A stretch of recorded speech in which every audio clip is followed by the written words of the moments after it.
Welcome, everybody, to another edition of UFO Man Live. My name is Tim, or UFO Man, and to my side is my friend, my co-host, Tommy Highway. Tommy, introduce yourself.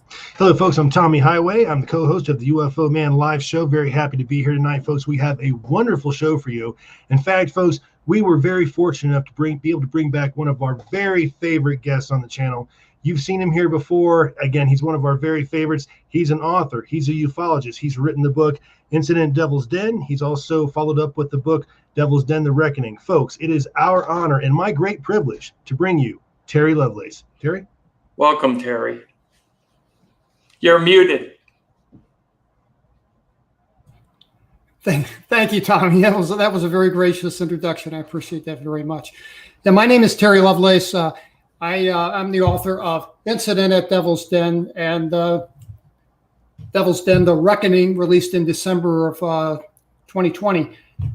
Devil's Den, The Reckoning, the audiobook is supposed to go live today. I think it may be up. Matter of fact, I'm sure it's up on Amazon. So that just happened today. Very, very cool. Yeah. And I got some great stuff for you tonight. So can't wait to get into it. Okay, but before we get into the content that Terry is going to present, we have some breaking news that Terry also sent our way. Posted yesterday on the debrief from the U.S. Nuclear Regulatory Commission. Nuclear Regulatory Commission UFO files released. Now, this is something that several people in the UFO community has been talking about, that we needed those files because there were a lot of UFO sightings in and around nuclear power plants, and how the media has been saying there are real UFOs, they're alien in nature, and so on and so forth. Well, we've got some information that'll blow your mind. Awesome. So here we go. Tommy, take it away.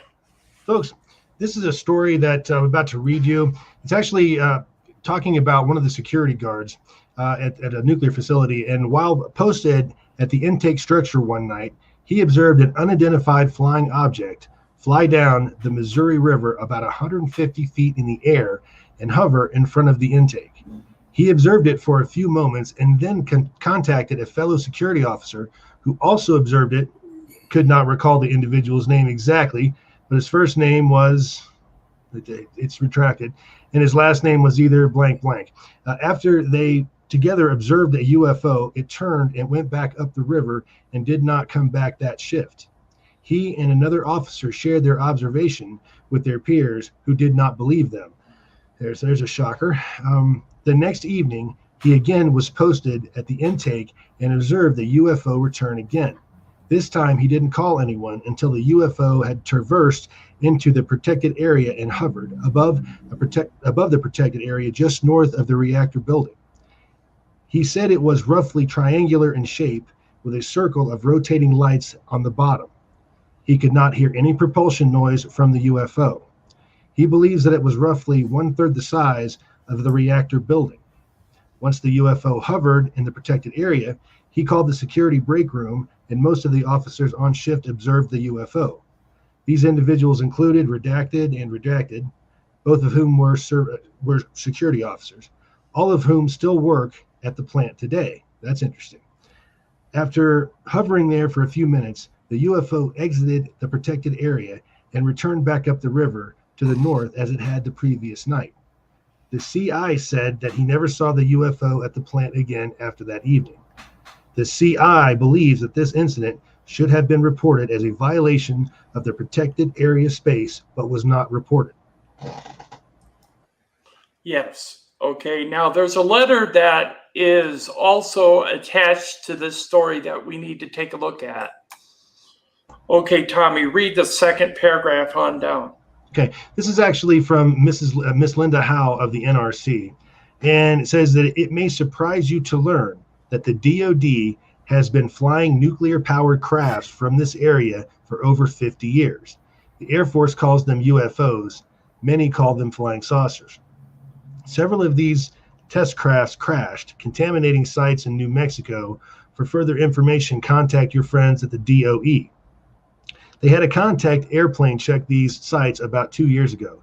The plane flew out of Alamogordo. Environmental impact statement. DOD doesn't play by the rules, and Linda can't make them. Congress is going to appoint a committee to find out why people don't trust their government. Many of the reasons are above top secret. So what this letter is saying is that the UFO sighted in and around nuclear power plants, especially this nuclear power plant, which was known as the Cooper nuclear power plant in Missouri, were alien reproduction vehicles, meaning ours, not alien crafts. They were anti-gravity discs or anti-gravity UFOs that were actually IFOs, identified flying objects, because they belong to our U.S. government, the Department of Defense and the Department of Energy. We were aware of that. So we have broke that news here on the UFO Man channel, thanks to Terry Lovelace. Thank you, Terry. I appreciate it. I think it's groundbreaking news. Yes. Okay, now we're going to go into our segment tonight, our special segment. Our segment is on alien abduction and the 58 indicators that have been compiled by Terry Lovelace in regards to whether you may or may not be an abductee or an experiencer. Take it away, Terry. Thanks. Yeah, I need to give a shout out to Les Velez, who is a director for OPUS, the Office of Paranormal Understanding and Support. OPUS. OPUSnetwork.org is the website, and Les has been operating this. It's a support group for people that have had experiences and are having trouble processing them and coming to grips with them. So opus.org supplies a great support group, and they were very instrumental in assembling this list in its entirety, as was Melissa Leslie from Sedona.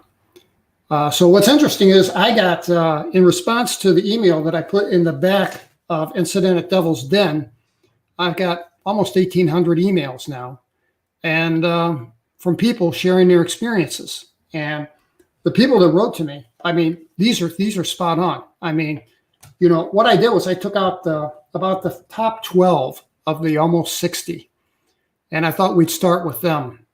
Okay. And I need to add a real quick disclosure. That is that, of course, there may be other explanations for these occurrences, and this in no way absolutely means knowing if you are an abductee.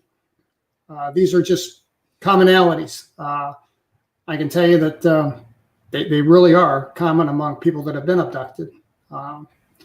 If you or someone you know does fit many of these traits listed, please, in caps, seek the help of a qualified researcher or a therapist. And that's just the disclaimer. And with that, I'm ready to roll. I got the first one at the top of the list because it surprised me. This is one that I found in the emails that I received. And it actually came after a little bit of follow-up by asking everyone. I asked everyone that had been a good candidate for abduction.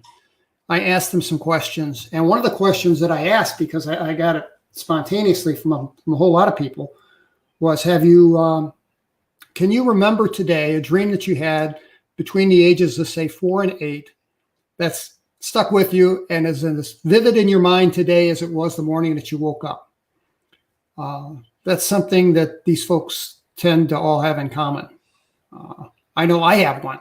I have one too. Yeah. Yeah.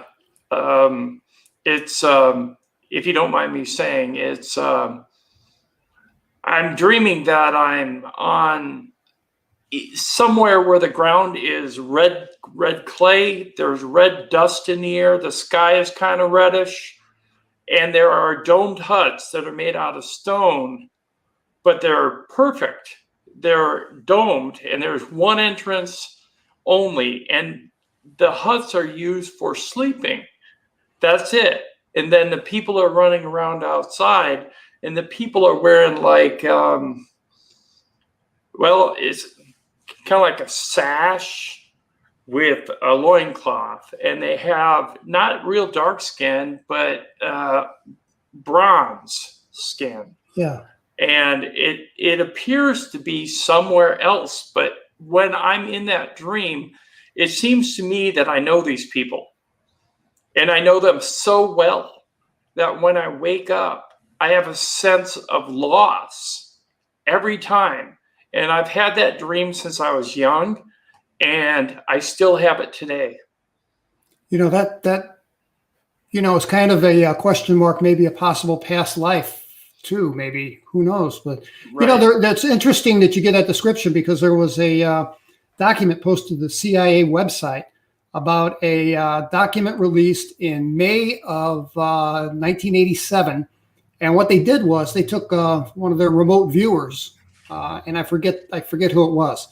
But what they did was they normally give these guys in remote viewing in the CIA, they had a guy who acted as the monitor who ran the thing. And then they had the remote viewer. And what they normally do is they give the remote viewer a set of map coordinates. And from those map coordinates, they relay the information that they see. Right.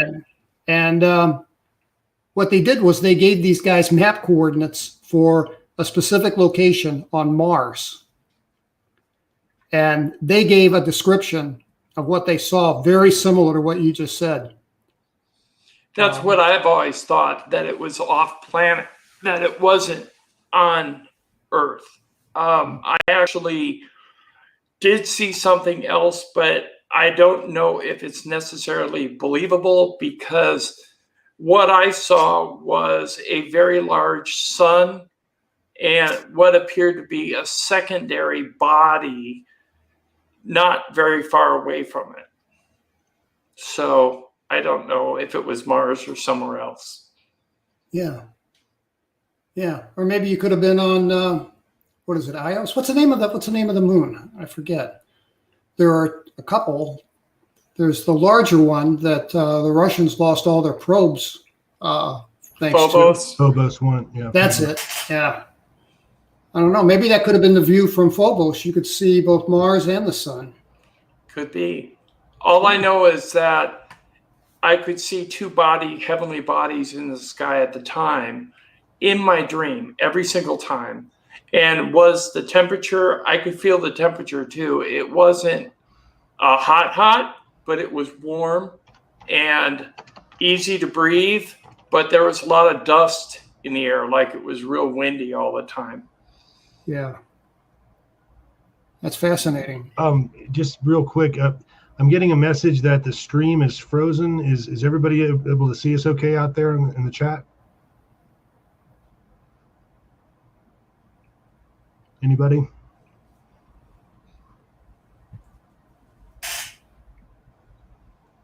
Yeah, because we're fine on this end. Yeah, we're good. We're good. I've got it on another screen. It's working okay over there.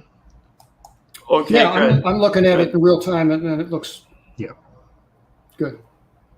Good, it's at least working. Welcome, Summer, Night Moon. Good to see you. Welcome, Julia, Don D, Don E, Berkeley, Bailey, everyone in the chat room. Okay, go on, Terry. Yeah. Okay, these are the most common ones. I did the special dream. This one's pretty obvious. Have had unexplainable missing time or lost time. This says of 1 hour or more. I don't think it needs to be an hour. I think, you got 15 minutes you can't account for, and you've got a good way to do the timekeeping. Missing time is just such a weird thing. In my second book, The Reckoning, I've got a story in there. As a matter of fact, it's the first story in the back of the book. It's the first one out of the 30 from a woman named Olivia, who was from Henderson, Nevada. She was 76 years old, and she wanted to tell me about an experience she and her husband had in 1968, March of 1968. But they had some missing time that was less than an hour when they pulled up in front of this crazy Christmas store that wasn't really a Christmas store, but she made the point, you know, if her husband hadn't noticed the difference in the clock, they would never have known. So, I mean, I think you can have lost time, and unless something cues it up or something sets you up to know the time and you know, catch it, you know, you could have missing time and never know it. Right. So. I can say honestly that I've had one incident where I was driving down the road and somehow I got to my destination without knowing how I got there. I don't know how I got there. It's like I closed my eyes, opened my eyes, I was there. So I don't know if that's missing time or lack of concentration or what it was, but I just didn't realize how I had traveled 15 miles in a blink of an eye. Yeah. I had a missing time event when I was on a motorcycle in 1987, and I was driving a country road, and I didn't take my bike on gravel. I didn't take it off road. I didn't want to risk a paint chip. And besides, it's dangerous. So I was on a route that I drove many times. Early in the morning, there's no traffic out, and I'm slowing down for this curve from about 75 down to about 60. And it's like I blinked, and then I was doing 30 on this gravel road. Wow. And yeah, and I'll tell you, it was an absolute seamless transition. I mean, it's like you were in a motion picture and somebody came along with scissors and chopped off, 20 feet of film or something and spliced it back together. Absolutely seamless. Like I blinked and it was there. And they put you on the wrong road too. They did. They did that. Or the right road, depending on whose perspective you're looking at. Tommy, you had an event kind of weird too, didn't you? I did. This happened back in the early 90s. A friend of mine and I were traveling from Iowa to Ohio, where I'm from, to see my family. And we got off onto I-75 in Ohio, which is up in Dayton. Real bad storm that night. I mean, you couldn't even get around other cars because they were throwing so much water up on the windshield you couldn't see. And my friend and I, and we talked about this ad nauseum after it, and for years after it actually. But my friend and I seemed to, for whatever reason, have took I'd say about an hour trip and turned it into 15 minutes in a hardcore storm where we're probably going 35 miles an hour on I-75. And I mean, it was shocking. It was when we looked at the clock. Well, we got on the interstate. We're headed into Dayton, Ohio. We leave Dayton, Ohio. 15 minutes later, I look up and I see the Cincinnati skyline, and that's just not possible.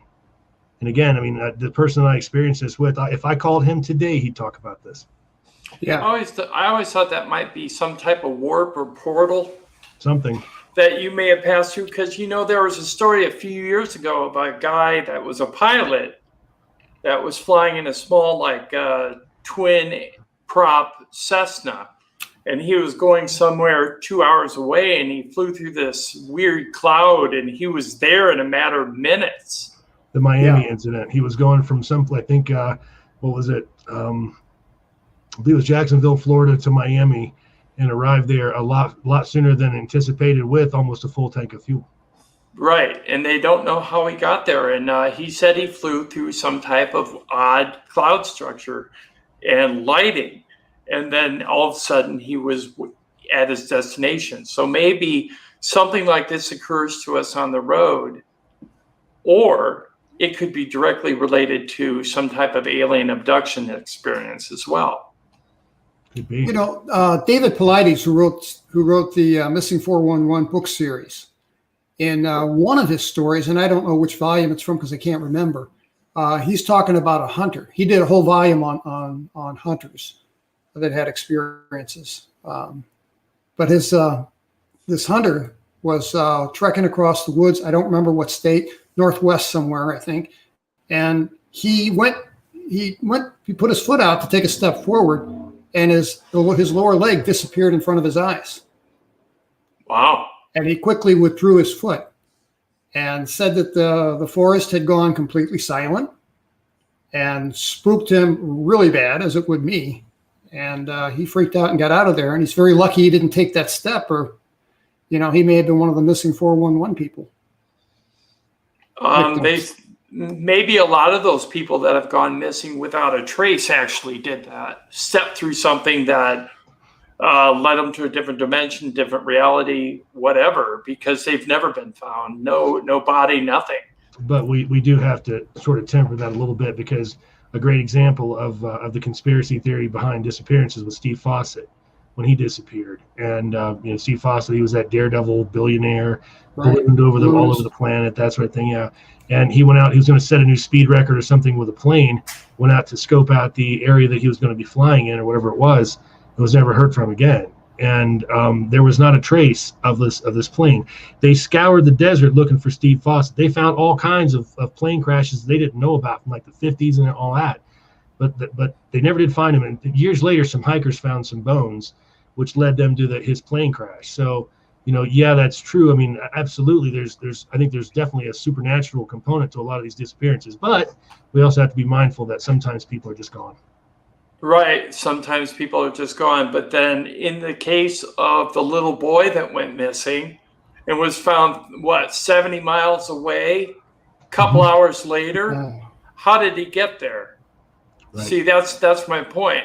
Does it have anything to do with alien abduction? Does it have anything to do with cryptids? Who knows? I know that the suggestion was that a Bigfoot took him 70 miles in 2 hours, but that's even hard to believe, unless, of course, it was some type of craft that picked him up and dropped him off somewhere else. See, that's what I'm leaning toward, but I don't know. What do you think, Terry? Yeah, I think I know the case that you're talking about. And, I just, there is no explanation for that, Right. But, there's a lot of cases that fall kind of in the middle there that David Paulides investigated. And, in fairness, he did set out a criteria to filter out people that maybe want to go missing or could be victims of predation, right, by a bear or something. Right. And, people that are treated for depression, or he had a very strict protocol to eliminate those people that might have some other reasons. But who knows? That doesn't mean people can't disappear on their own volition. But what amazes me is when they find the remains, and it's been, years or a year or months even, and it's stuff like they find a set of shoes that look like they haven't weathered a day, and they find a pair of bones in a pair of blue jeans. Look like they just took them off. A lot of crazy stuff like that. Or they find their clothes folded and in a neat pile. Yes. Which is interesting, because I want to refer back to the interview we had with you about your abduction account at Devil's Den when you were on board the ship. And you said that there were people standing over to your side with their arms out, holding folded clothing. So what I'm going to say is, if they're folding or they're having the people fold their clothes, then something could be directly tied from that situation to those folded clothes by David Paulides. Yeah, story. Absolutely. Yeah, no, absolutely. I agree. Well, let me jump on number 4 here. Okay. Have you had unusual scars or marks with no possible explanation of how you received them? And some examples: small scoop indentations, a straight line scar, triangular marks, very common, scars on the roof of your mouth, your nose, behind your ears, etc. I might add to this. I had a lot of people tell me that they have a spot of blood. They wake up with a spot of blood on their pillow, but there's no residual blood in their mouth, their ears, their nose, nothing to account for it. And it's like a perfectly round drop. I've had that myself over the past 40 years. I've woken up, not lots of mornings, maybe once a year, maybe once every 2 years. And, there's blood on my pillow I can't account for. So, but yeah, unusual scars or marks. Lots of people have that. Yes, I have to say, as I've said before, I've had several marks. Bruises, marks behind the left ear, a welt on my chest, a pie. I call it a pie piece, but it looked like a perfect triangle, elongated triangle, not an equilateral, but the longer triangle with little red squares making up the full shape of the pie piece. And that's pretty much what I've had. Where was it at? Was it on your thumb, on your chest, on your shoulder? Right, yeah. Right here. Yeah. And then I've had 3 bruises on the top of my left knee and 3 bruises on the top of my right knee on the same night. And they looked like somebody was trying to hold me down. Yeah. Yeah. I had some people write to me, email me and say that they had, 4 bruises, looked just like some kind of handprint on an extremity, on an arm or leg. Yeah, that's difficult to explain. Right.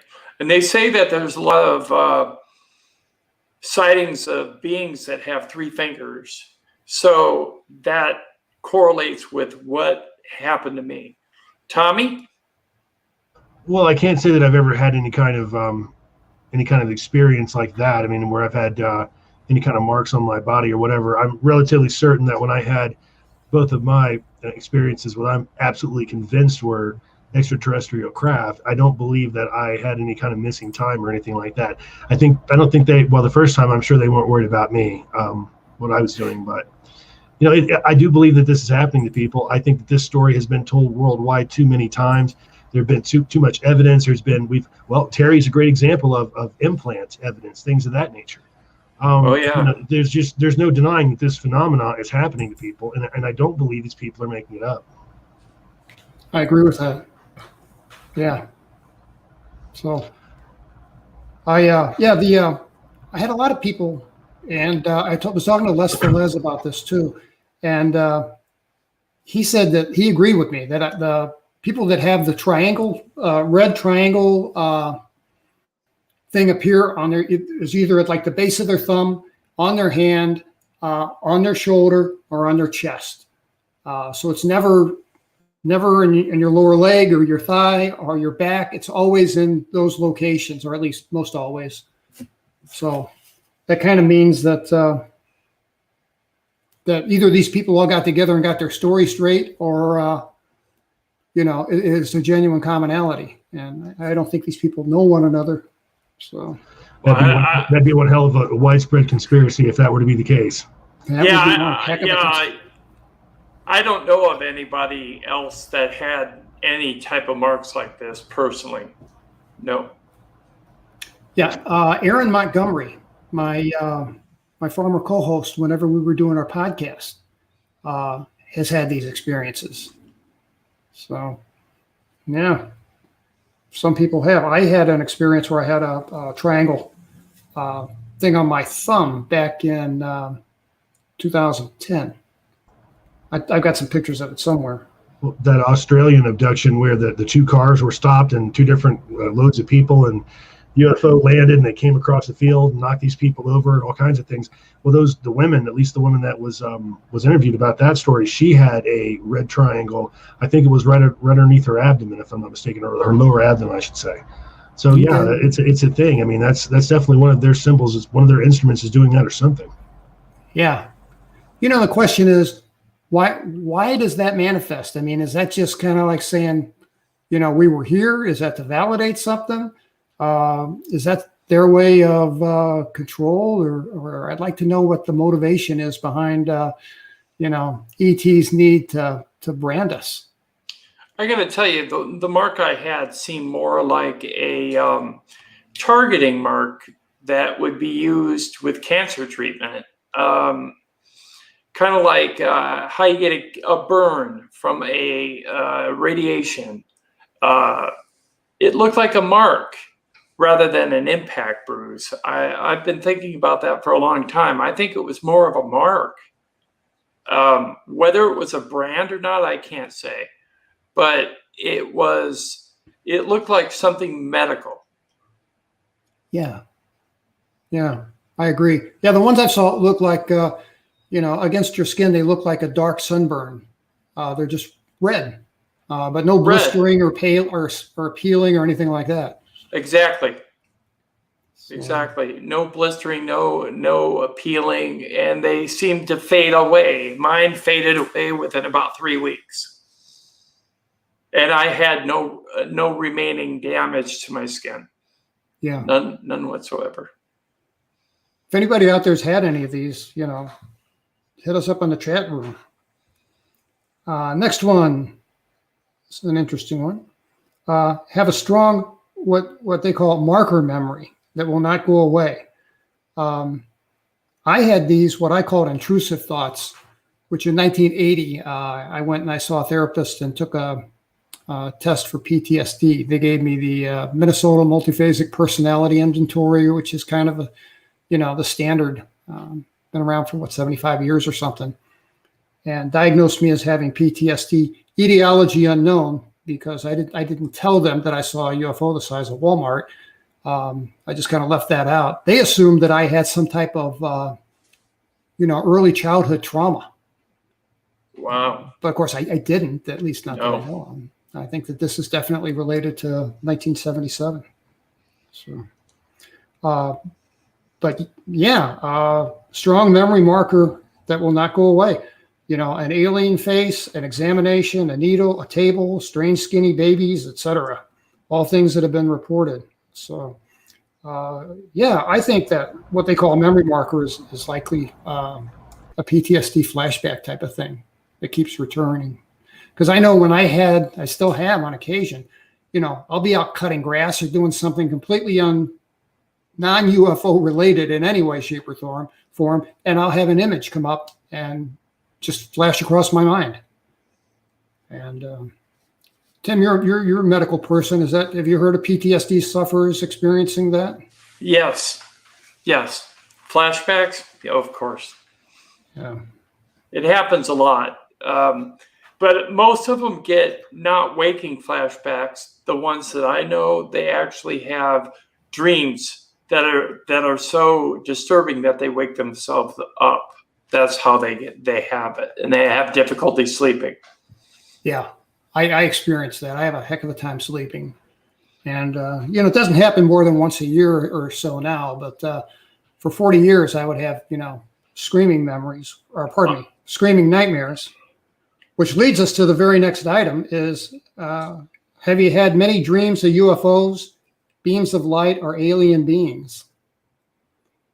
And when I have my nightmares are all repeating, and they're frightening. They're images of being on the ship, being taken, and it's weird because I can't wake myself up until the dream has run its course. Wow. So, unlike regular nightmares where I can kind of pull myself out of it, right? It's weird because I know it's happening because it's happened to me over and over again, but there's no bailing out early. It's like they're controlling the memory. Yeah. So yeah. What do you think, Tommy? Well, you know about the incident that I had a few nights ago, Tim, that I told you about. Yeah. I don't even know if I should mention this. Probably is not related or anything like that. But folks, I had a very strange experience. I was at 5-6 nights ago, I guess, for whatever reason, and I have no idea why I did this. But I got up out of my bed, I walked into the bathroom, and I consumed about a half a tub of Vaseline. I don't know why I did it. I remember doing it, and it seemed logical at the time, but I was in some kind of a state where I was aware of what was going on, but I wasn't, I just wasn't kind of in control. And then it was so weird that I went back to sleep. I woke up that morning and I thought, did that happen? There's no way that happened. And I went like this, and yeah, it happened. And I walked in, and this was like a brand new thing of Vaseline, and it's half gone. Was it alien related? I don't know, but I have never had an experience where I've done anything like that in my sleep before. So I think that speaks to the level of influence these things can have on us. Weird. Yeah, I mean, I can't think of anything medically that would trigger that. And I mean, have you ever sleepwalked? Do you have a history of sleepwalking? Never. Nothing like that. Nope. And that was what was so odd about this. I mean, I remember myself doing it. I just couldn't. I didn't want to stop her. I didn't stop her. I don't know. It seemed logical at the time somehow. I don't know. Yeah. Crazy. You know, I got up in the middle of the night at 2 a.m. and I went outside with my camera and I took a photograph. That's the photograph that Linda Moulton Howe posted on her show that has the just to the left of the moon on the photograph. You see these set of lights, 3 sets of lights. She had she's got an engineer that evaluates photographs and footage. And it was a burst from my iPhone 6. And I didn't know if it's actually 6 or something like 13 frames, something in quick, very quick sequence. And he said it looked like 3 sets of light coming and then another 3 sets of light following behind. And he said it was not, they weren't aircraft. Wow. So, but the point is, I got up out of a bed in the middle of the night. I went outside. I took this photograph. I came back inside. Had no memory of taking the photograph. When I woke up the next morning, the only reason I knew I went outside was because I had grass clippings in my bed from walking across the front yard. So that's the only way you found out then. Yeah, well, that and when I checked my photographs, it was the first in the lineup whenever I hit my camera. Wow, that's really impressive. Interesting. Okay, the next one is we talked about dreams of UFOs, beams of light, alien beings. I got to think, especially if they're recurring, that'd be a very strong indicator. This is interesting. A lot of people have told me this. This may sound familiar to some of you. Have a strong sense of having a mission or an important task to perform, sometime without knowing where this compulsion is coming from.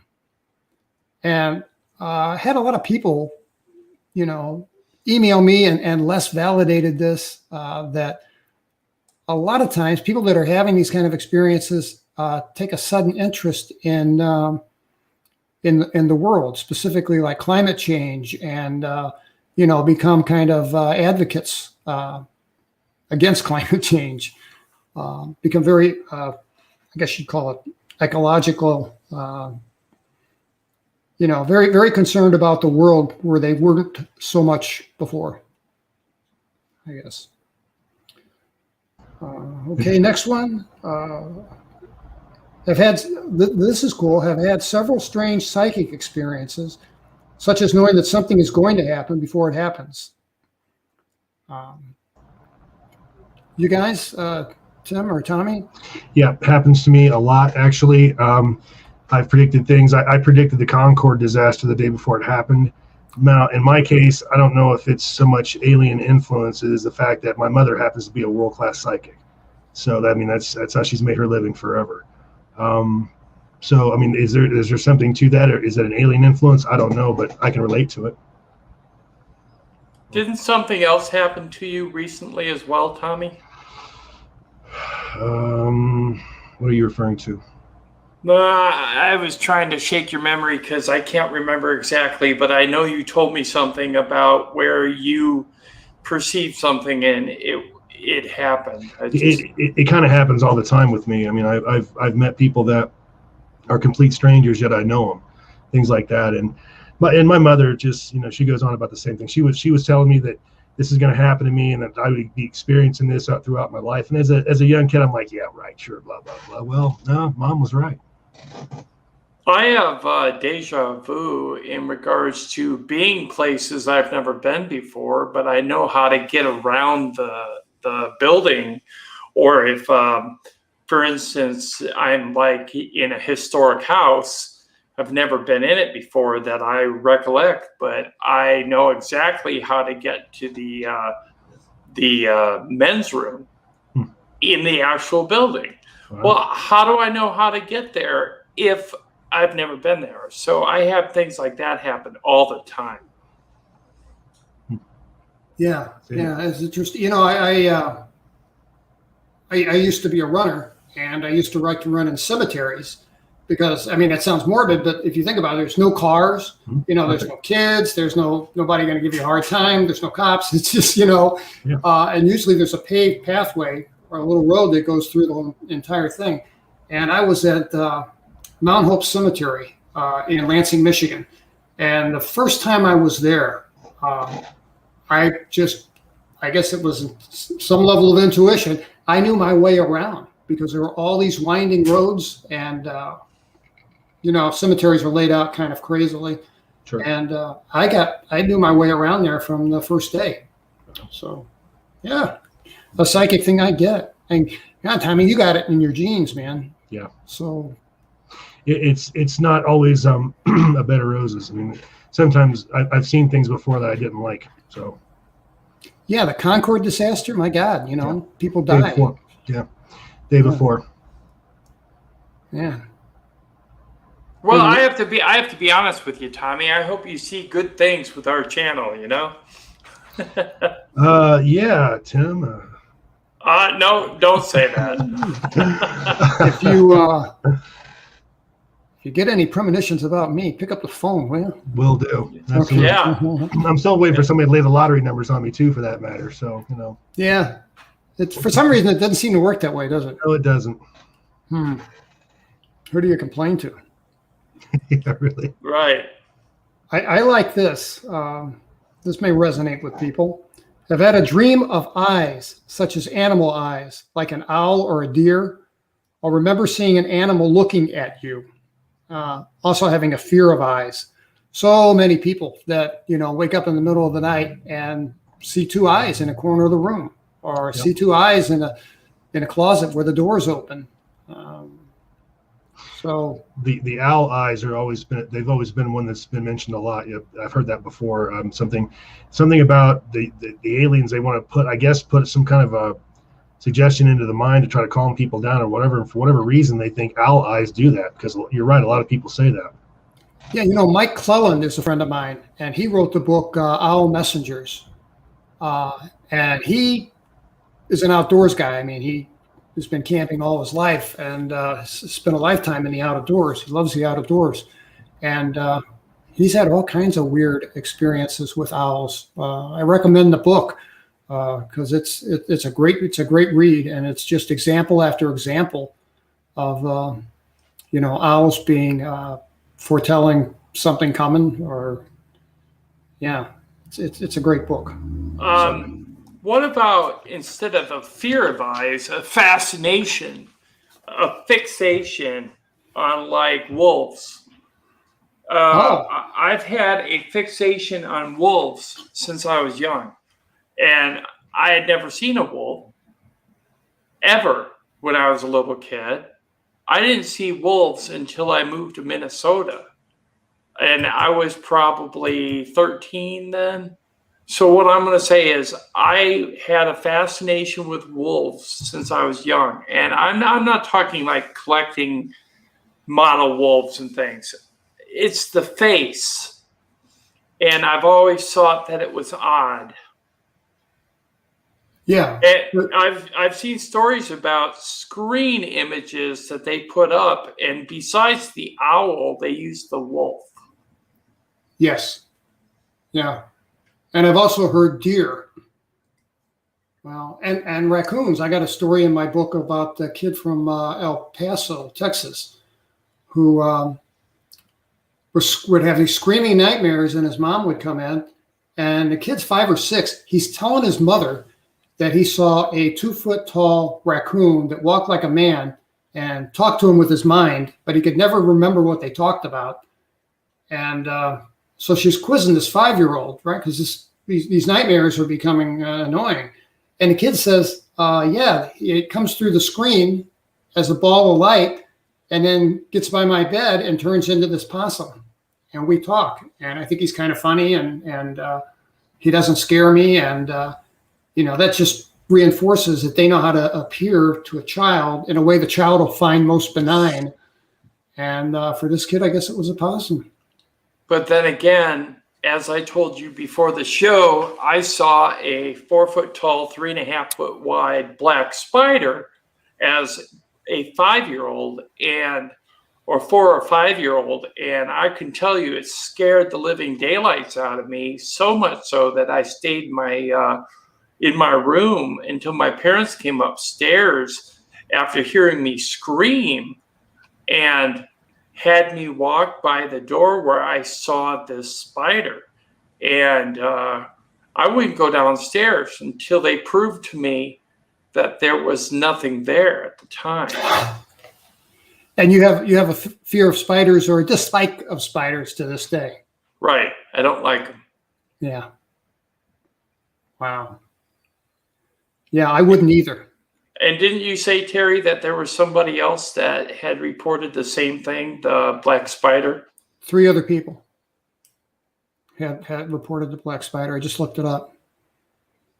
So that's corroborating the black spider then. So if 3 other people are seeing it, what you're seeing there, Tim, then I mean it's one of their things. It's one of the memories or whatever that they use, to deceive us or whatever it is that they're doing.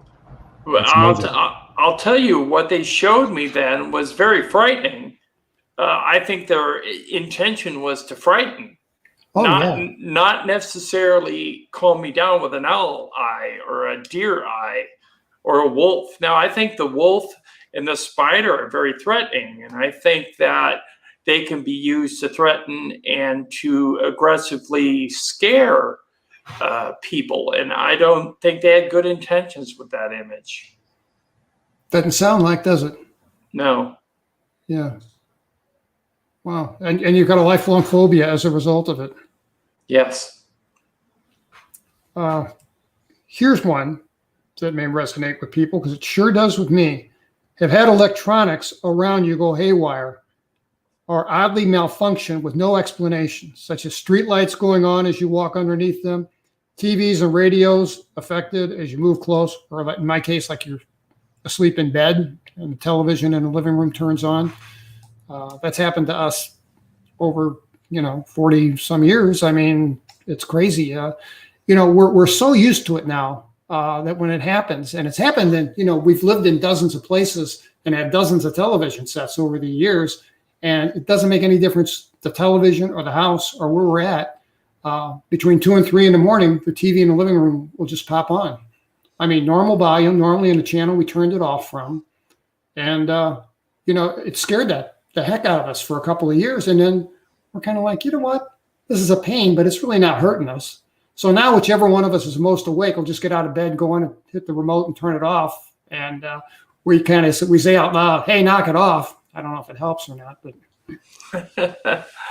I have a friend that lives near me, and she can't go around electronics because they always get screwed up. If she goes on a computer, it invariably breaks down. Or if she goes near a light bulb, it burns out. If she goes on her TV set and handles the remote control, it screws up the channels. I don't know what the deal is. Tim, just a personal question. That's not your sister by chance, is it? No.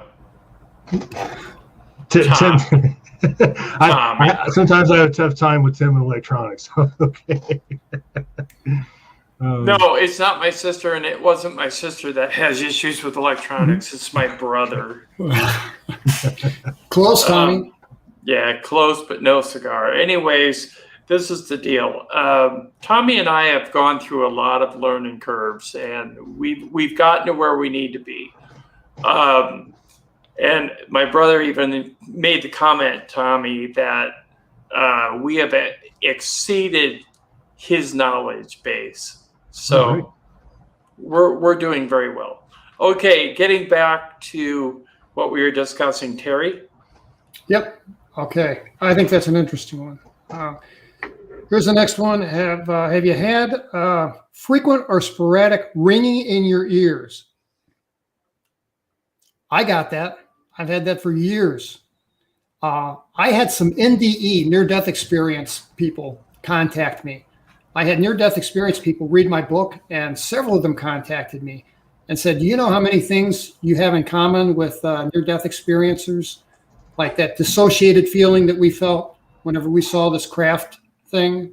Now, they have this dissociated feeling from their bodies as they separate from it. Anyway, there were a lot of commonalities, but this one lady said, you know how I knew I was dead? She said, the ringing in my ears stopped. I thought, wow, I got to remember that. So, either you guys have ringing in your ears? No. A little bit, but I just sort of always wrote that off to just years worth of weapons training, something like that. But I do have a little bit sometimes. Yeah, I kind of wrote it off to being on a flight line around jet aircraft and stuff. But, it didn't happen right away, but maybe that's the way it works. I don't know. But that's one of the commonalities. Here's another one, because I'll tell you what, this rings true with me. Because I hate to go to the dentist. There's something about that light right over my chair, right over my face. It just makes me very uncomfortable. So the one is, have you had an unusual fear of doctors, dentists, or tend to avoid medical treatment? Well, I'm guilty. I go to the dentist eventually, but not my favorite thing to do.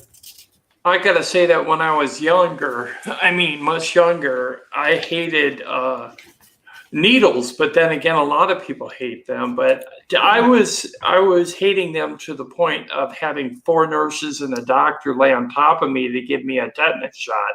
Wow! So I'm telling you that I was terrified. So why would I be terrified of something I've never had done before? Yeah, where's that fear come from? That's like with all this stuff. Where does the fear come from? Because this is all stuff that kind of makes people wig out. I know it does me. Great question. Common fears. Yeah. Okay. I'm going to skip that one because we kind of already answered that. Oh, here's one. Have you been afraid of your closet, either now or as a child, such as insisting that the door be closed? That's the way it's got to be in my house. Door's got to be closed. Drapes got to be drawn. Light by my bed. I still sleep with a light on, So, yeah, afraid of the closet seems to be a common one. Interesting. Tommy, were you ever afraid of the closet? No. No, my closet door is always open. No, I can't say I've ever had that issue. But a lot of the other things that we've talked about tonight, I'm sitting here in my mind going, ding, ding, ding, got that one too. Yeah. So, yeah. I can say with the closet, when I was young, I was terrified of the boogeyman in my closet. There was something there, and I had to have the door shut. And if it ever opened, I couldn't sleep. I couldn't sleep. And I do remember that was for many years, not just for a couple of years. That was for many years. I was terrified to be in my room in the dark. And like you said, I used to have a nightlight. Now I'm very comfortable in the dark, and I don't have an issue with it. Yeah. Yeah. Well, there are a lot of people, my daughter being one, who, can't even go downstairs in their own basement without turning a light on and being comfortable. We can all do it, but does anything about going down in a dark room make us uncomfortable? I think that's a real issue. It's weird because I don't have any trouble being outside in the dark. But a dark room, yeah, it's a problem sometimes. Those are the most common. Now I'll get on to the rest of them because some of these are really going to stand out to people. Have been paralyzed in bed with a being in your room. That would be pretty weird. I don't know, but I'm sure somebody out there has had that experience. I haven't had that experience. Not in my bed, at least. I believe, was it Whitley Strieber that talked about that phenomenon as well, where he was aware of their presence but couldn't move? He was basically conscious but paralyzed. Yeah, conscious but paralyzed. And same with my ex, which I've mentioned several times before. She saw that hooded creature moving toward me, and she couldn't move except for her eyes. Wow, my wife saw in she only had one experience, and I've had all these things happen, but she's only had one experience, and that was 1987. I was not in the bed with her, and she saw a black hooded silhouette against the back window and back of her. of what she perceived to be a woman, like 4 foot tall. She couldn't really see the face or anything because the lighting was in back of this thing. But she woke up, she saw this thing, and she heard in her head, everything's okay, go back to sleep.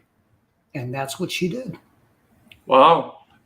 The one that was seen by my ex was standing at least 5 foot, 5.5 feet tall, because it was taller than our TV stand that had a 27-inch flat screen on it. And it was blocking the flat screen as it moved toward me on the couch under the bay window. But I can tell you this, just yesterday, I found a drawing from somebody else in the United States that showed a hooded figure that stood 5.5 feet tall. And then around it were like 3 grays. Wow. Now, I didn't see any grays. I didn't see any alien beings, or I didn't even see the hooded creature because I was sleeping. But my ex saw it. She tried to warn me, couldn't wake me up. She couldn't move. So in regards to not moving, that's a commonality, yes. Are you normally hard to wake up?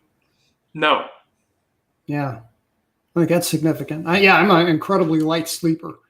I mean, that's why I listen to put headphones on at night so I don't hear noises in the house. So, yeah. There's one more here I wanted to talk about, but you know what? I've lost it.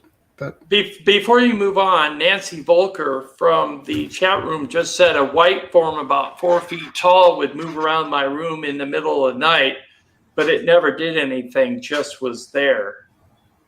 I wonder if Nancy was afraid. Was that frightening or benign or just kind of like an event she was witnessing? I don't know, Nancy? Were you afraid?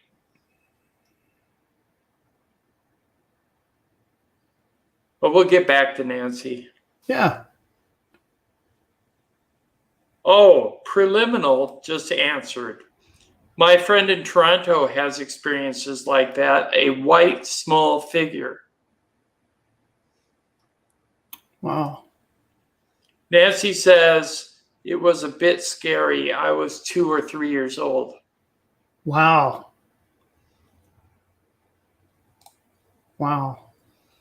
Thank you, Nancy. Yeah, thank you. Okay, next one here.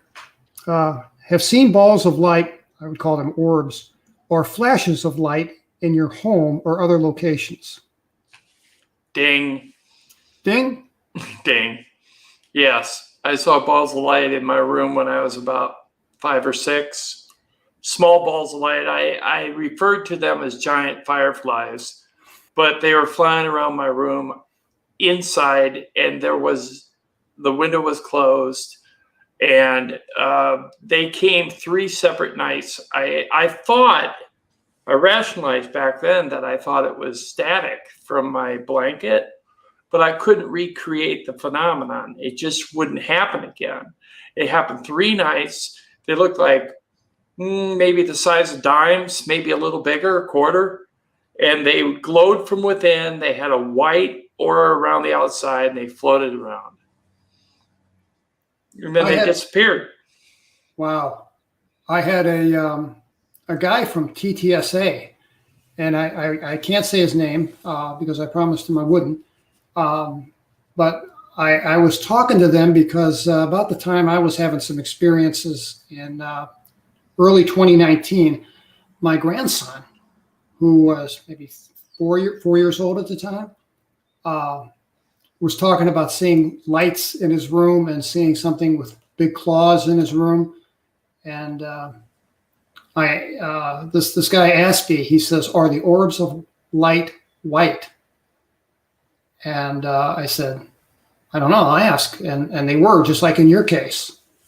And he said that's, you might want to set up a camera or something. Maybe you'll only get static, but sometimes it's the absence of evidence that is your best evidence.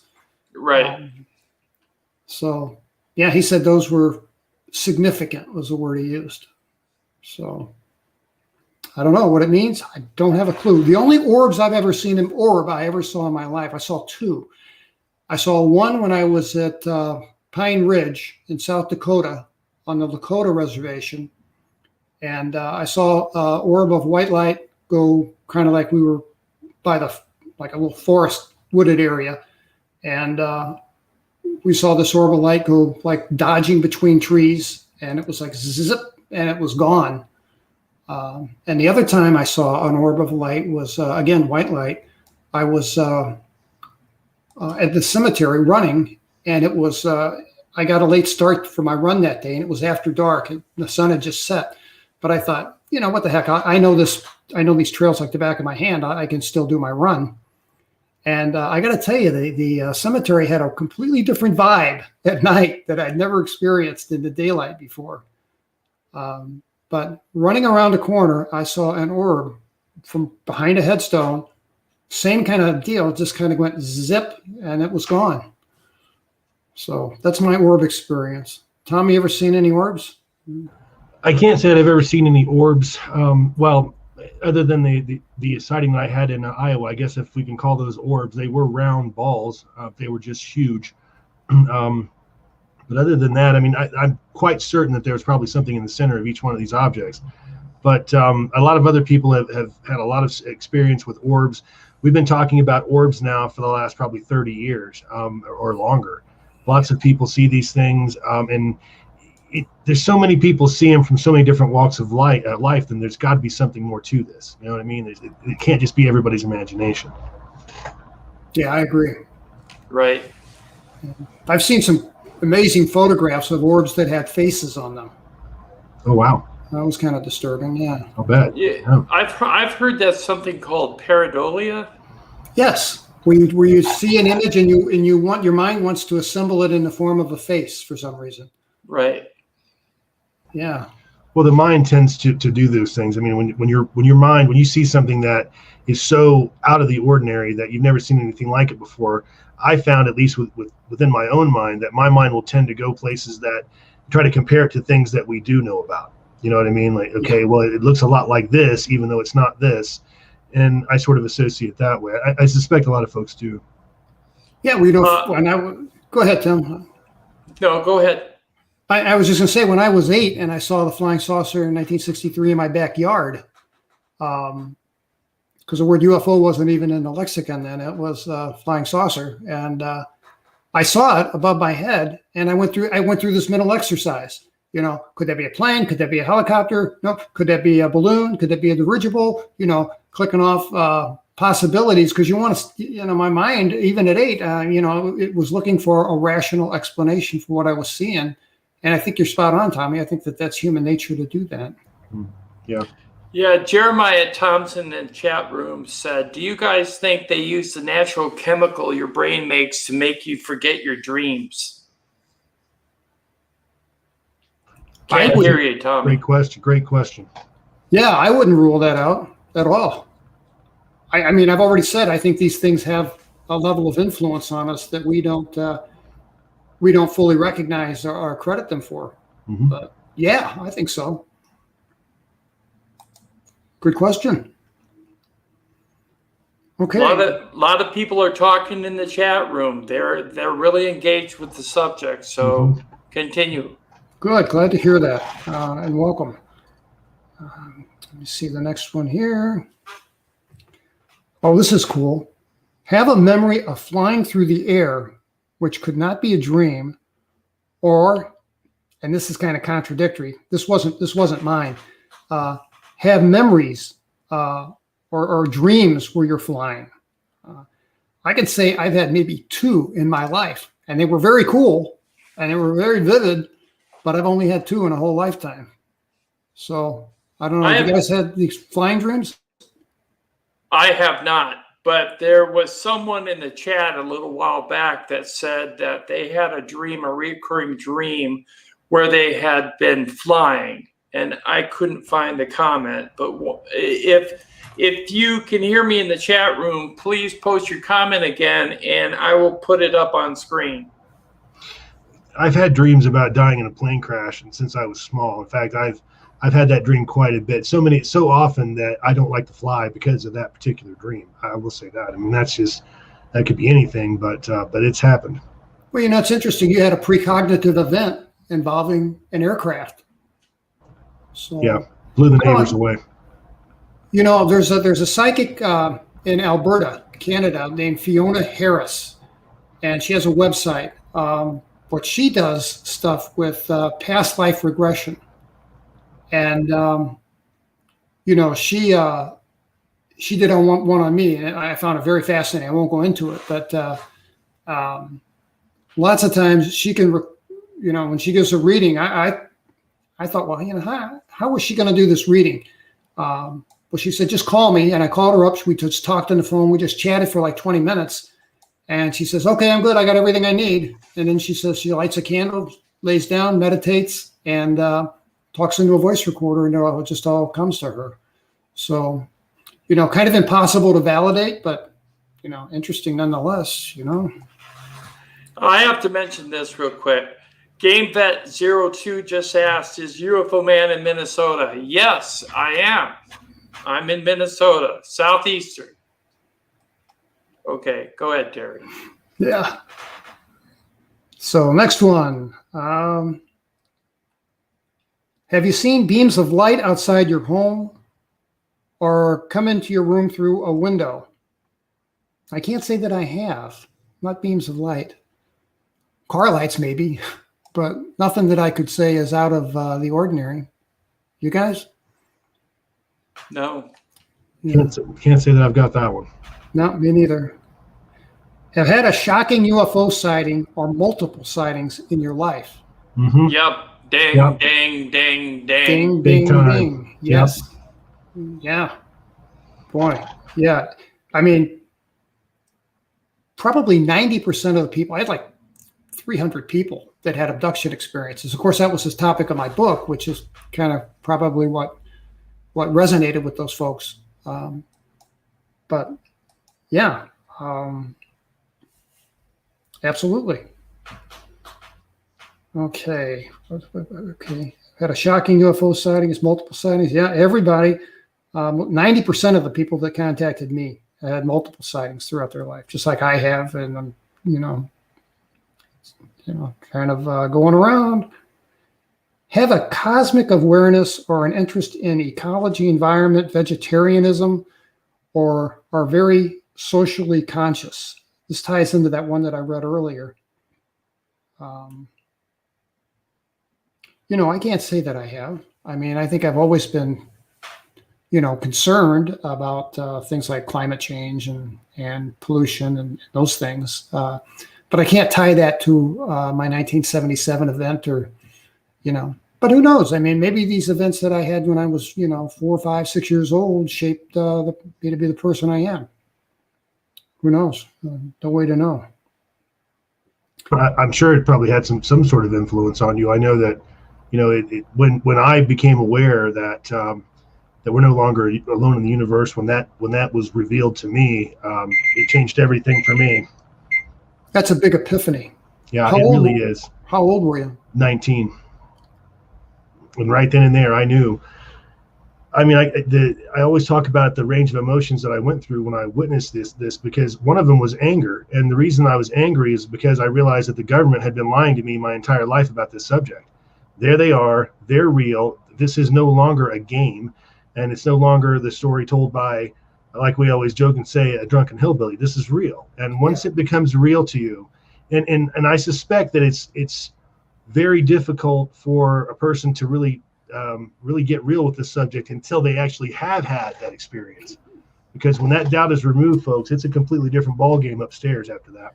I gotta say, though, I think they're trying to confuse the issue with sightings by using the alien reproduction vehicles. They launch them when there's a real sighting, so people confuse the two and can't tell the difference. My problem is what I saw and what Tommy saw was so extraordinary and so different from anything that I've ever seen in my lifetime. It changed my world paradigm. Yep. I knew we weren't alone. What I saw told me that a lot of the things that we've been taught in school, been taught in college, been taught throughout our lifetime that did not exist could probably exist. And in regards to UFOs, I knew that they did. So it's just amazing what I saw. So yes, I would agree with that. And I've photographed several different things, like Tommy knows, black triangle, 10 orbs in a horizontal line, three motherships in a horizontal line. I photographed a glowing orange triangle with 3 different levels and a dome on top in some trees. I photographed a floating image that looked like a cross on its side. There's been a lot of things that I photographed. Yeah.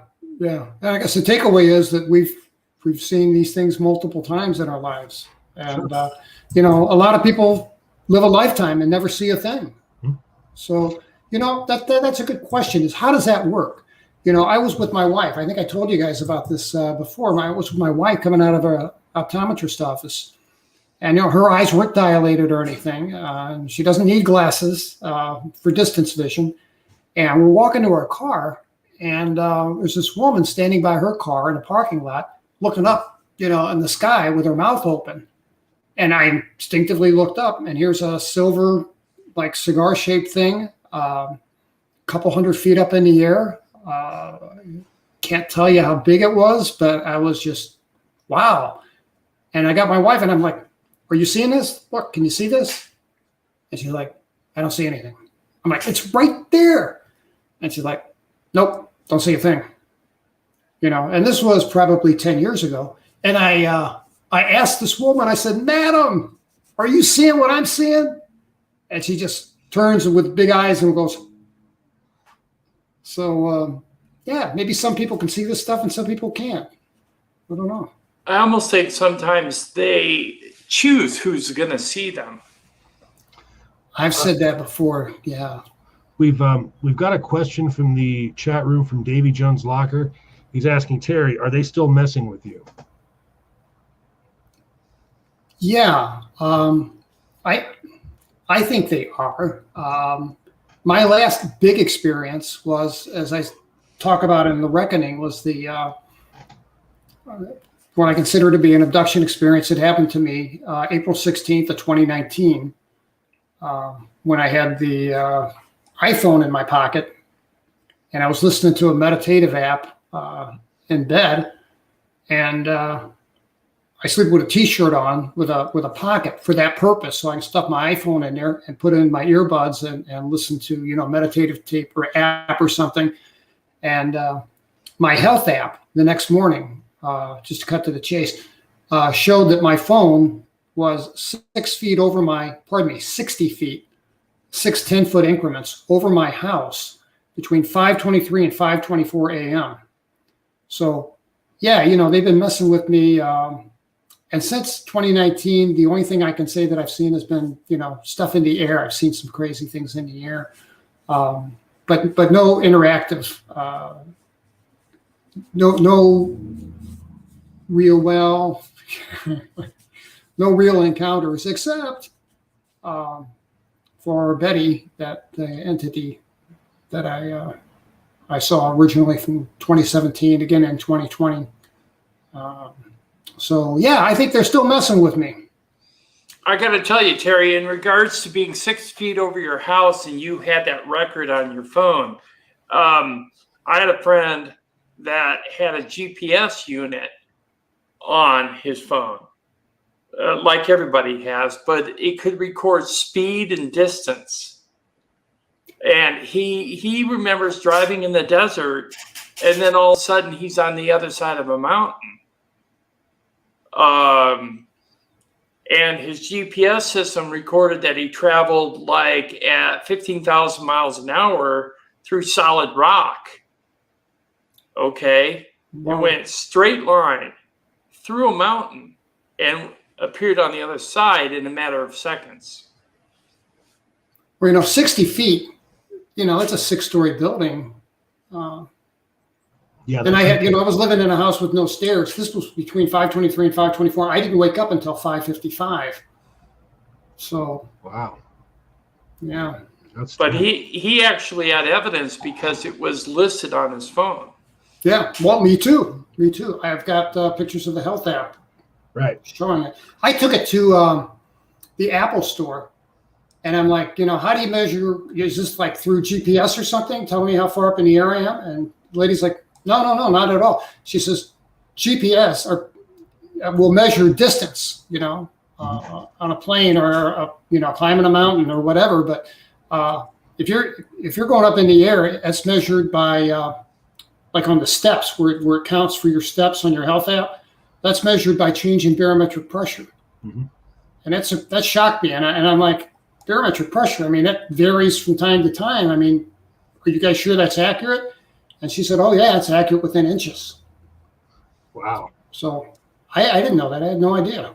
That's amazing. Yeah, I didn't either. Going through a mountain, that's pretty decent evidence on a Fitbit or something, isn't it? Sure. Right. And if he wouldn't have had the GPS unit turned on, he would never have known. Yeah. I mean, he knew because he's on the other side of the mountain. But how did he get there? His whole vehicle and himself moved through that mountain. That's almost like the opposite of missing time, isn't it? Yeah. Right. Mm-hmm. Wow. There's something that happens occasionally on the ground and probably in the air as well.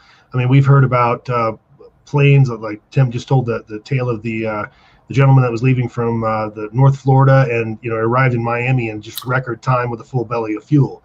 My story of that distance that we traveled, that was absolutely not possible to do, yet it happened. I don't know if there's some sort of a warp that floats around and changes the fabric of space and time, or what's going on there. But there have been a lot of those stories around where people have arrived someplace a heck of a lot sooner than they should have. Things like that. Yeah. Right. Yeah. Oh. Okay. What's that? Oh, this is a great one. This is, you guys know Erin Montgomery, and Erin wrote a book about missing fetuses. And she's experienced this before, and has a memory of being in this room with a guy with a white lab coat, a human with a white lab coat on, and there were these like cots all over this big open space, as she described it, and she said they were implanting fetuses in women. I've heard that. Yeah.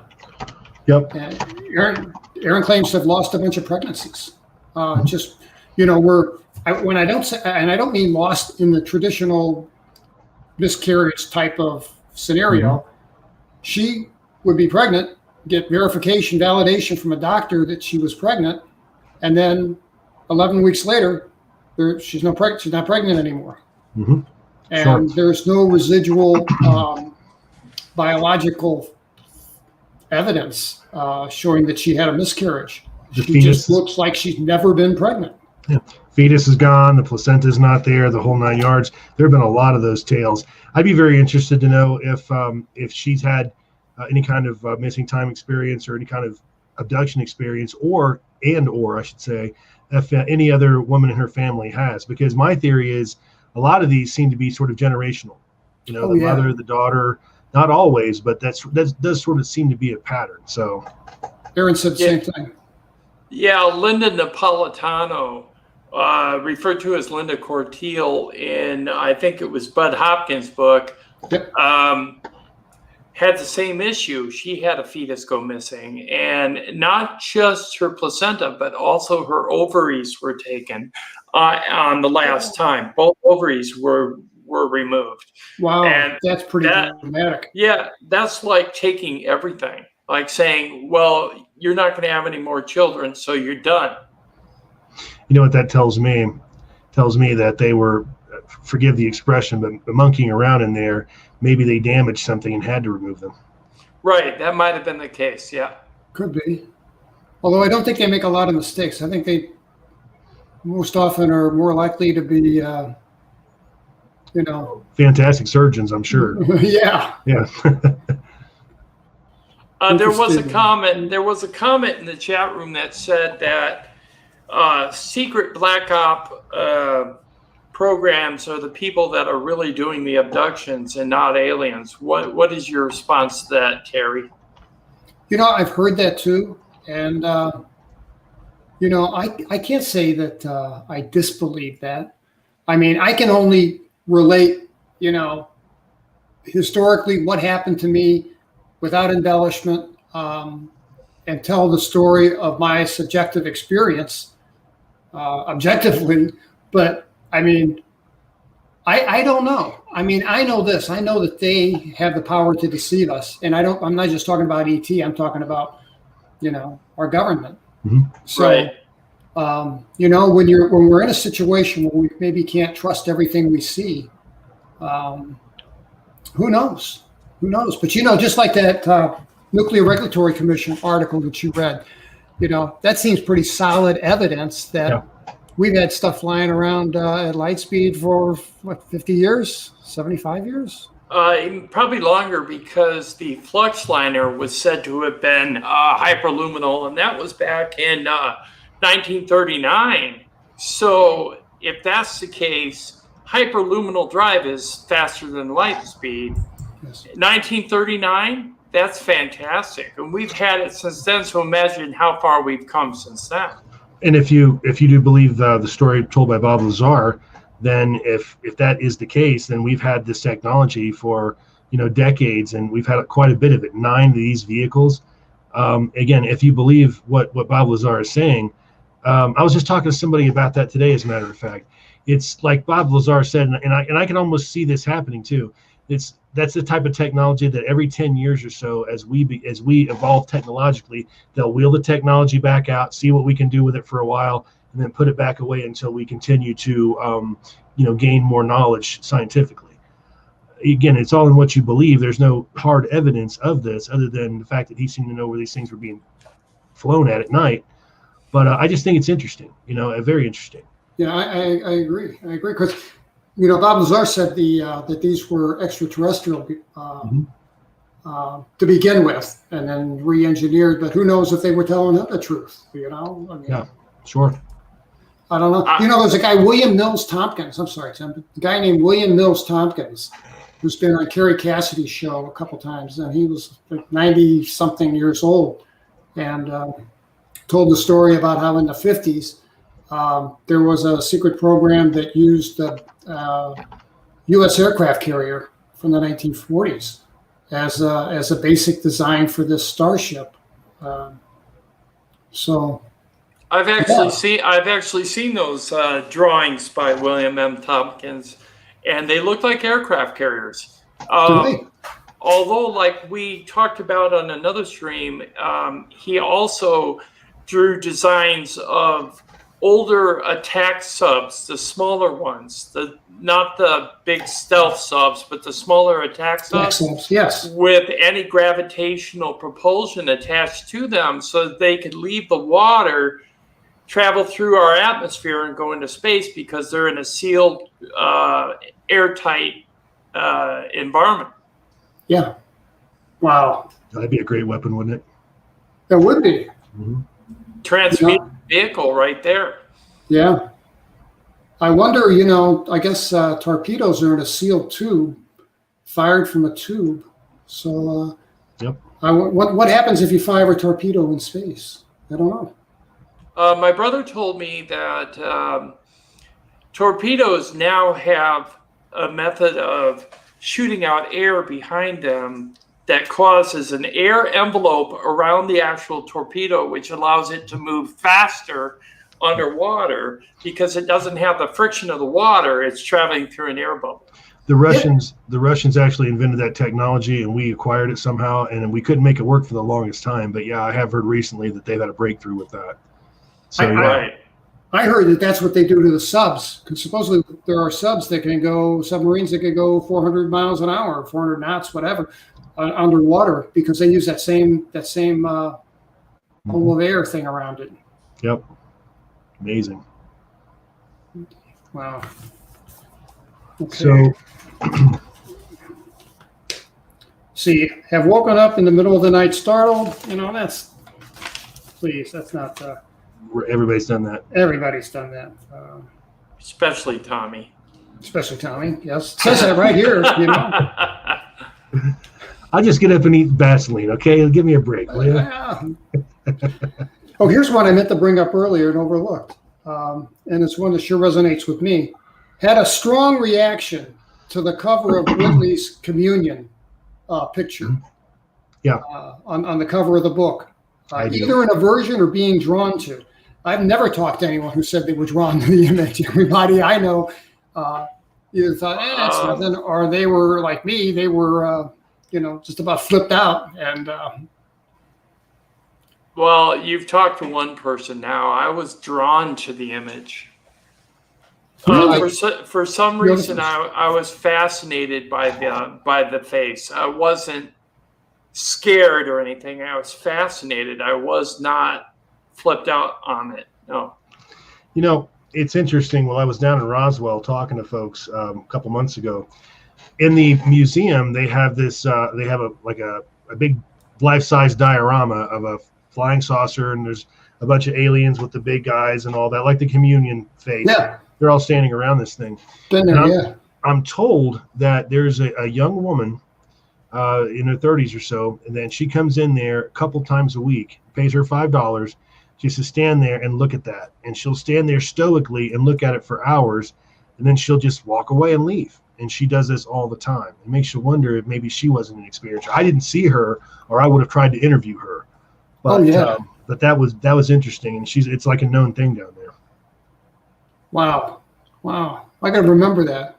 I'll be back in Roswell one day. Great place. Awesome. Really. Yeah, it is.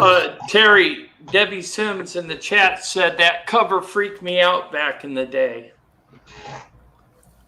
Yeah. Debbie, I can relate. I was in a Chapters bookstore in Ontario, and I walked around a corner at this mall, and right there in the end cap was a big collection of Whitley's book, and the room spun. I think I came close to hitting the floor. It was I asked Whitley when we were in Pine Ridge. I said, "What made you decide on that particular image for the cover of the book?" And he said, "Because that's what they look like." Yeah. Probably so. That's probably why people have a reaction. So, yeah, Tim. So you had a fascination with it. You'd say you weren't afraid to look at it. It didn't stir any negative emotions in you. Tim. No. Sorry. What I was going to say to you is this: Davy Jones Locker just said, "Terry, do you want to be abducted again?" No, I don't. But I gotta kind of temper that with, in retrospect, would I change anything that's happened to me in the past? No, I wouldn't change a thing. So, maybe I should have that. I kind of have that feeling about the future too, that what's going to happen is going to happen. I don't particularly want to be abducted, but who knows? Who knows what they're going to do?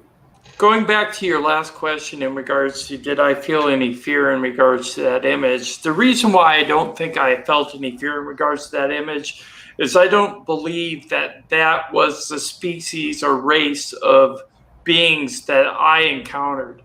I think I encountered something other.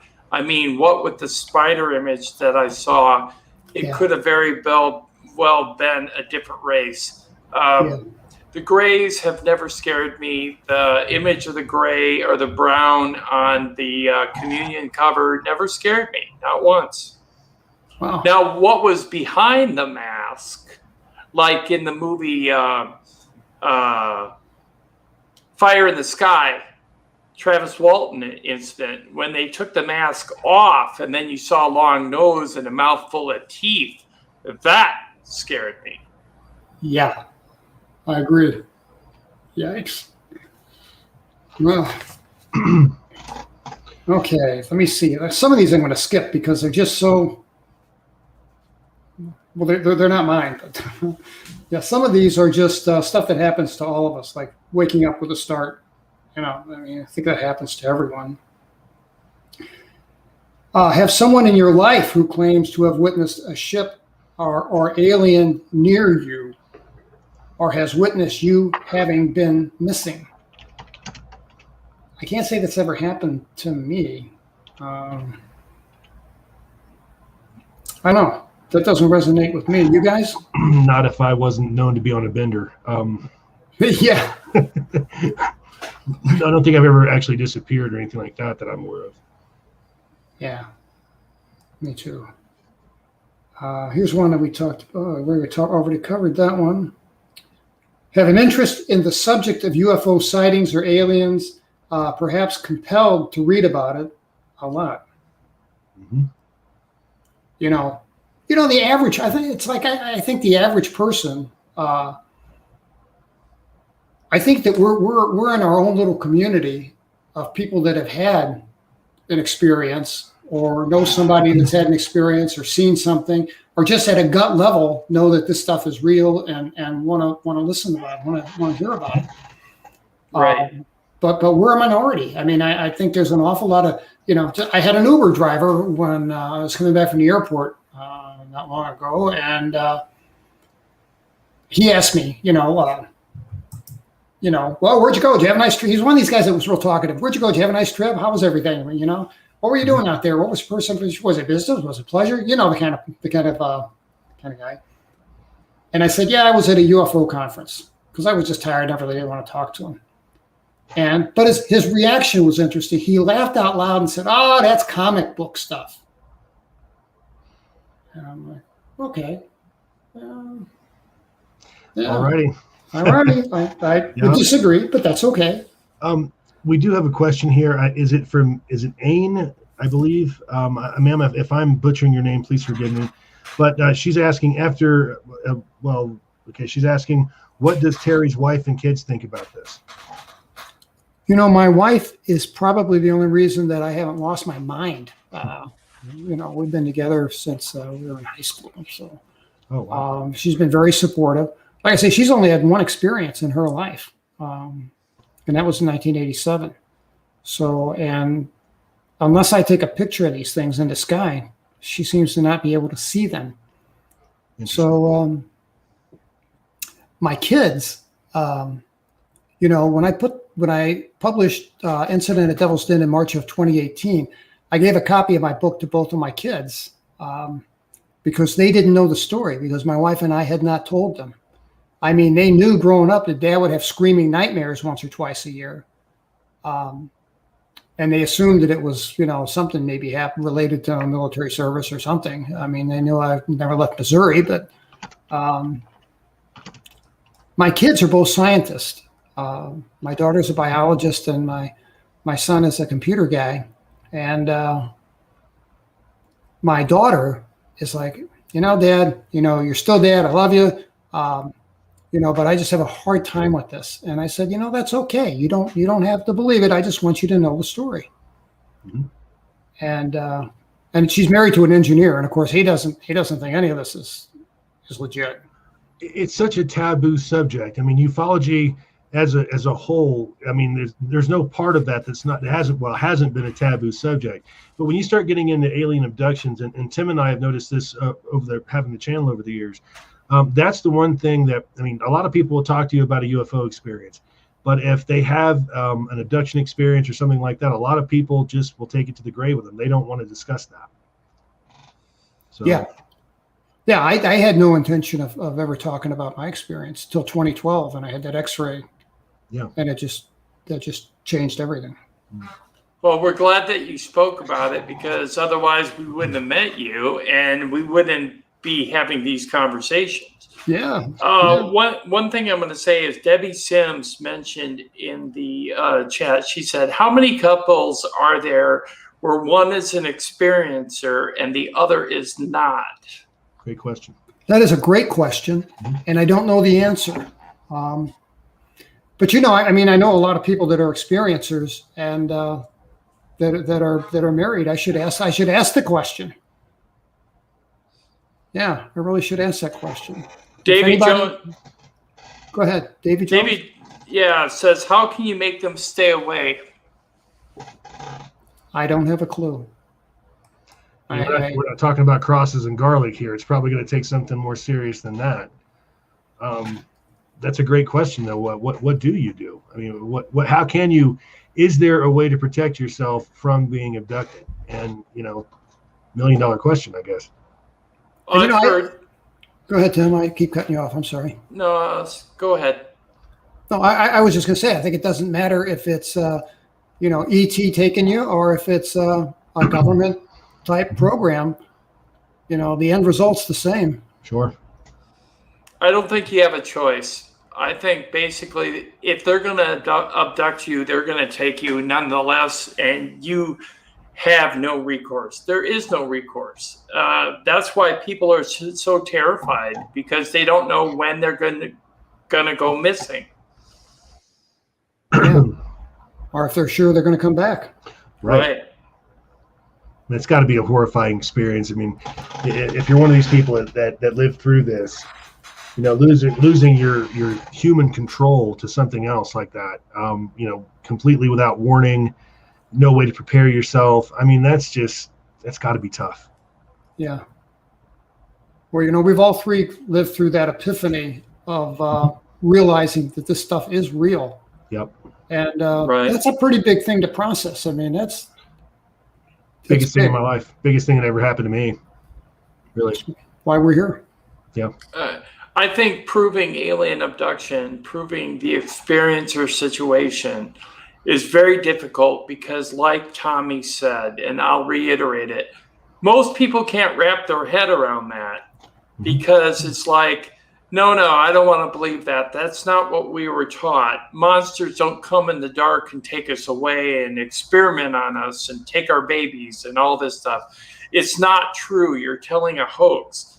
But it just so happens that this is a story that goes globally. Mm-hmm.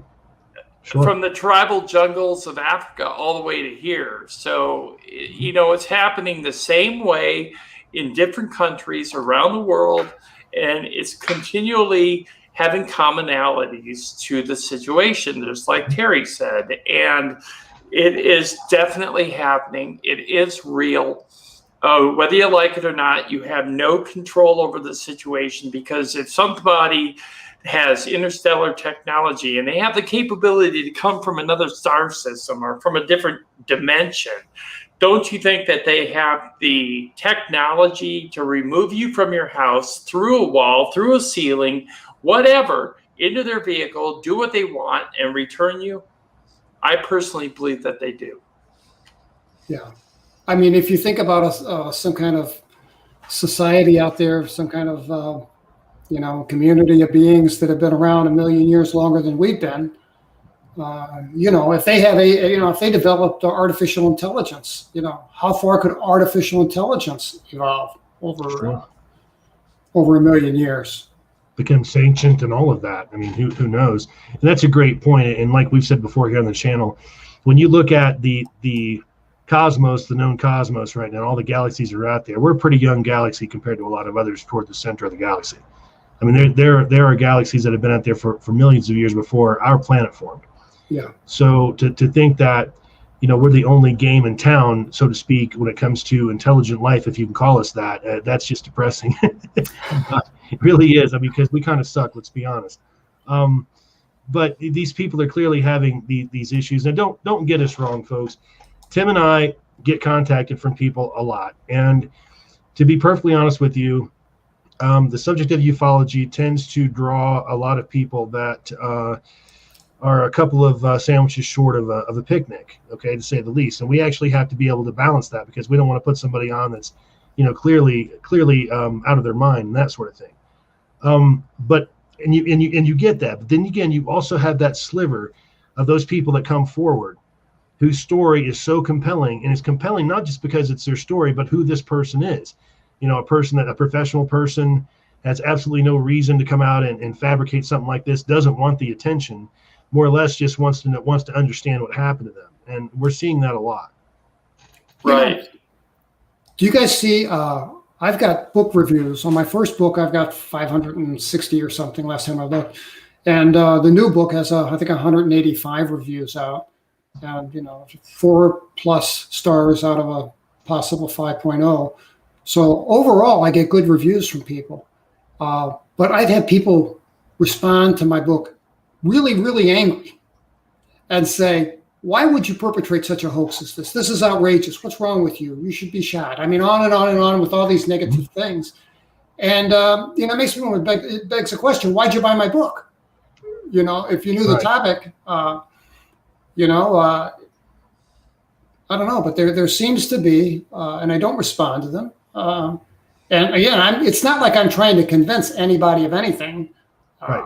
I am not. I mean, I'm not going to twist anybody's arm. I got a theory for you, Terry. What if these people that are being extremely negative are actually trying to disprove it to themselves by being negative to you because they don't want to believe that it happened to them, that it was truthful? Just a possibility. It's a good possibility. It's either that or there are people with a competing book. That could be very well. Yeah, that could be it as well. Yeah.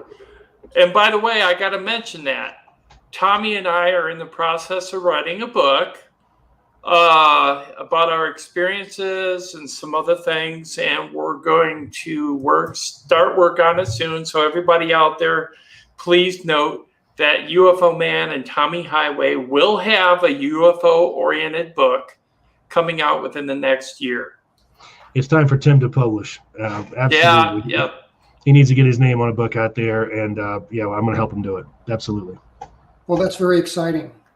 That really is cool. If I can help with your project in any way, I mean, I don't know what I could do that would be much good, but if I can help in any way, let me know. We appreciate it. Oh yeah, we'll definitely let you know, because you have written 2 very good books. I have them in my possession. Tommy will soon have them in his possession due to you.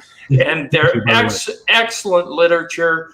I recommend Incident at Devil's Den and Devil's Den, The Reckoning to everybody in the chat room, because they are fantastic books. They will change your worldview. If you think that you've had an abduction, or you feel that you may or may not have had one, still pick up Terry's books. You can pick them up at terrylovelace.com, or you can get them on Amazon. They're reasonable, and I think if you go to terrylovelace.com, you might even get them signed by the author. So we can arrange that.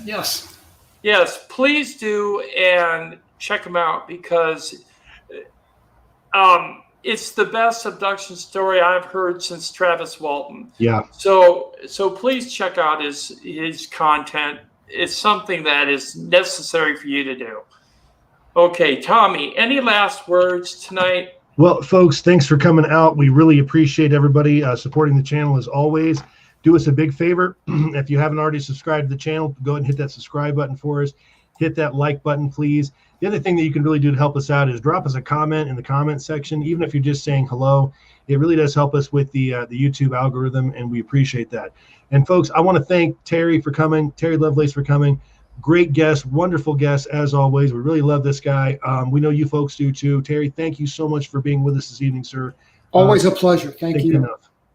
Terry, you're very much like family to me and to Tommy, and a good friend. So thank you very much for coming on again. We will definitely continue our series on the 58 indicators on another night, because 58 is a lot of indicators. Mm-hmm. So we will definitely dig into that a little deeper next time, and we want to thank you for coming. My pleasure. Thank you to everybody in the chat room and to everyone who participated online. And we are going to be going live tomorrow night at the same time at 8:00 p.m. We don't have any guests that night, but we are definitely going to be doing our normal routine. We're going to have a UFO video review. We have some testimonies. We have some UFO encounters. We have some photographs that we want to talk about, and we have a special news bulletin on a CRADA CRADA report that is supposed to be coming out in September of 2021 in regards to UFO metamaterial. And this is a report that's being released by the group that Luis Elizondo created called Adam, with Christopher Mellon and one other gentleman that broke free from the TTSA group. Even though they're partnered up with the TTSA and Adam with a $1 million contract to study metamaterials between 2020 and 2023. So expect to see that report. That report is going to be submitted to Congress in September of 2021, and it's supposed to have a public release. So keep your ear to the ground, and maybe we'll get some information about that. So it's called the CRADA report, CRADA. Yes. September ain't that far away. Right. Nope. So it should be coming up. They were supposed to release a report every fiscal year from 2020 through 2023. Well, in 2020, the report was released to Congress, but it was not released to the public. So we're hoping that it will come out this year and be released to the public. Yeah. Wow. I'm going to watch for that. Yeah, it's something to look forward to, and that's something that I don't think most people know about. So keep your ear to the ground and wait for the new information. And we hope to see you tomorrow night. Thanks to Terry again. Thank you, Tommy, for being here. And as always,